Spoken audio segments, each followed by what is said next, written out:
आता बातमी आहे वन्यप्रेमींच्या दृष्टीने महत्त्वाची. आपण आतापर्यंत तपकिरी किंवा राखाडी रंगाचं मुंगूस पाहिलंय, पण रत्नागिरीच्या चिपळूणमध्ये दुर्मिळ पांढऱ्या रंगाचं मुंगूस पाहायला मिळालं. त्यामुळे निसर्गप्रेमींमध्ये उत्सुकता आहे. स्थानिक निसर्गप्रेमींनी या दुर्मिळ मुंगुसाचा व्हिडिओ तयार केला, जो सोशल मीडियावर व्हायरल झालाय.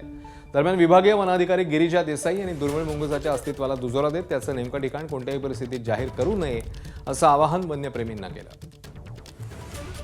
माझा रत्नागिरी वन विभागामार्फत तमाम जनतेला, वन्यजीव प्रेमी आणि वन्यजीव अभ्यासक या सगळ्यांना एक आव्हान आहे की आपल्याकडे हे रेअर ल्युसिस्टिक इंडियन ग्रे मुंगूस जे दिसलेलं आहे, जे सापडलेलं आहे, तर त्याचे संरक्षण करण्याकरिता त्याचं लोकेशन प्लीज कुणाला डिस्क्लोज करू नका आणि त्याला त्याच्या हॅबिटॅटमध्ये निसर्गात त्याच्या स्वतःच्या हॅबिटॅटमध्ये मुक्त संचार करण्यात यावा, यासाठी हे आव्हान करते आणि आपण त्याचं प्रोटेक्शन करू.